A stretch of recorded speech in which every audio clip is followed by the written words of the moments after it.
বিসমিল্লাহির রহমানির রহিম। আসসালামু আলাইকুম রহমতুল্লাহি ওয়াবারাকাতুহু। আশা করি মহান আল্লাহ রব্বুল আলামিনের অশেষ রহমতে আপনারা সকলে ভালো আছেন। সুপ্রিয় দর্শক মণ্ডলী, বদনজর লাগার লক্ষণ কি কি?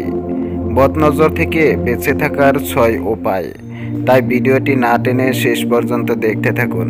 আর যদি এই চ্যানেলে নতুন হয়ে থাকেন তাহলে এই ধরনের নতুন নতুন ইসলামিক ভিডিও পেতে চ্যানেলটিকে এখনই সাবস্ক্রাইব করে রাখুন।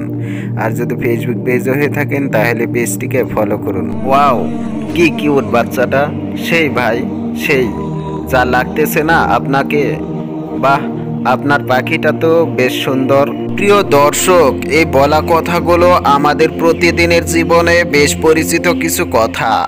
সুন্দর কিছু দেখলে আমরা নিজেদের বিস্ময় প্রকাশ করি, সেটার প্রশংসায় লিপ্ত হই। কিন্তু এই বিস্ময় আর প্রশংসার মাঝে আমরা ভুলে যাই আল্লাহকে। আর আল্লাহর নাম ছাড়া এই বিস্ময় আর প্রশংসা বাণীগুলোর মাঝে লুকিয়ে থাকে খাতরা, ভয়ানক এক বিপদ, যার নাম বদনজর। প্রিয় দর্শক, বদনজর হলো এমন এক ধরনের বিষাক্ত চাহনি যার ফলে কোনো ব্যক্তি অসুস্থতা ও শারীরিক ক্ষতির শিকার হতে পারে। তবে মনে রাখতে হবে, নজরের নিজস্ব কোনো ক্ষমতা নাই। এর মধ্যে বিদ্যমান প্রভাব আল্লাহই সৃষ্টি করেছেন। বিজ্ঞানদের এই যুগে অনেকেই বদনজরকে স্রেফ ভুয়া বলে উড়িয়ে দিতে চান। মুসলিমদের মধ্যেই অনেকে আছেন যারা বদনজরকে বিশ্বাস করেন না। তথাকথিত বিজ্ঞানের দোহাই দিয়ে তারা একে অস্বীকার করতে চান। অথচ ইসলামের কাছে বিজ্ঞান স্রেফ শিশু মাত্র।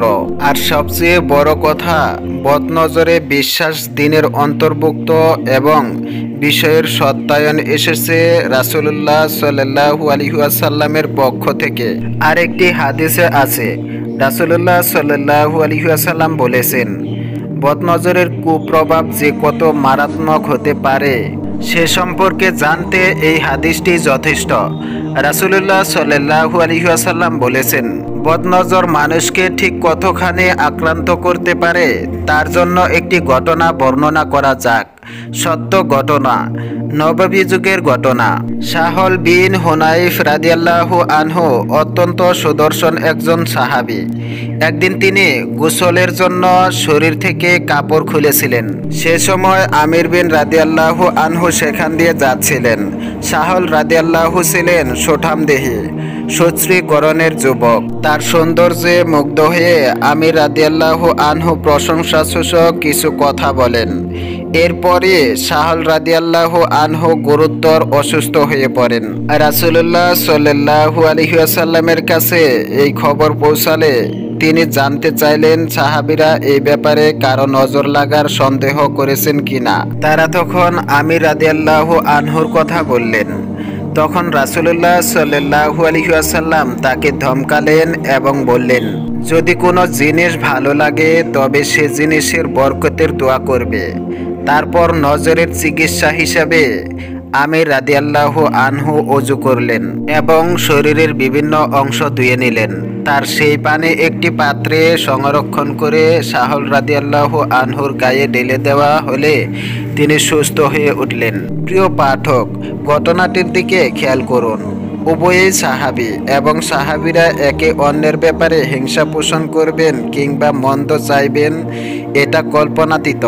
আর এখানে তো বলাই আছে যে আমির রাদিয়াল্লাহু আনহু প্রশংসার সুরে কিছু কথা বলেছিলেন এবং সেই দৃষ্টিতেই তাকিয়েছিলেন। যেমনটা আমরা কোনো সুঠামদেহীকে দেখলে তাকাই এবং বলি যে বাহ, কি চমৎকার গঠন তার, তিনিও তেমনটাই কিছু বলেছিলেন। অতএব এখানে হিংসা বা নেতিবাচক কিছুই ছিল না।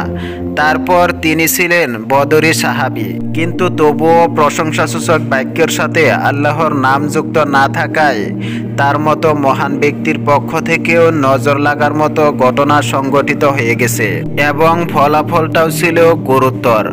সাহল রাদিয়াল্লাহু আনহুর মতো শক্ত সমর্থ মানুষ মাত্রই যার দেহশ্রেষ্ঠবের প্রশংসা করেছেন আরেকজন সাহাবী, তিনি সাথে সাথে ধরাশায়ী হয়ে যান, রীতিমতো অসুস্থ হয়ে যান তিনি।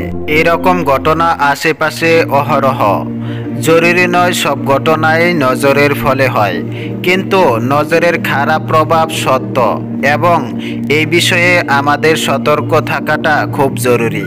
বদনজরের বেশ কিছু লক্ষণ রয়েছে, যেগুলো দেখলে কেউ বদনজরের শিকার হয়েছেন কিনা সেটা বোঝা যায়। এখানে কিছু লক্ষণ আমরা উল্লেখ করেছি।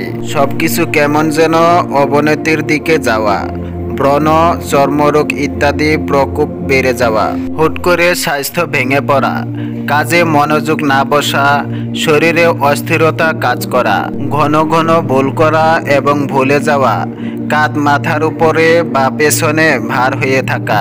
এরকম আরও কিছু লক্ষণ আছে যা থেকে বদনজরের বিষয়টি আঁচ করা যেতে পারে। তো বন্ধুরা, চলুন জেনে নিই বদনজর থেকে বেঁচে থাকার উপায়সমূহ। নাম্বার 1, জিকির বেশি বেশি করা। কোনো নিয়ামত দেখলে বা কারো কিছু ভালো দেখলে বা শুনলে মাশআল্লাহ, লা কুওয়াতা ইল্লা বিল্লাহ বলা। নিজের মুখ স্বাচ্ছন্দ্যের ব্যাপারে জনে জনে বলে কয়ে না বেড়ানো। বদনজর থেকে বেঁচে থাকার জন্য মাসনুন দোয়াগুলো নিয়মিত পাঠ করা। প্রতি ওয়াক্ত সালাতের পর আয়াতুল কুরসি পাঠ করা। নিয়মিত সূরা ফালাক ও নাস পাঠ করা। বদনজরের বিষয়ে আমরা আজ থেকেই সতর্ক হই। আয়নায় নিজের চেহারা দেখা থেকে শুরু করে নিজের বা অন্যের যে কোনো কিছু বা যে কারো প্রশংসা করতে গেলে আমরা যেন অবশ্যই মাশআল্লাহ বলি, আল্লাহর বরত্ব প্রকাশ করি, আল্লাহর গুণাগুণ করি, আর সব সময় মাসনুন দোয়া ও জিকিরের সাথে লেগে থাকি। বদনজর থেকে নিজেকে, নিজের পরিবার ও আত্মীয় স্বজন, পাড়া প্রতিবেশী সবাইকে নিরাপদ রাখতে চেষ্টা করি। আল্লাহ তাআলা আমাদের সকল অনিষ্ট থেকে নিরাপদ রাখুন। আমিন।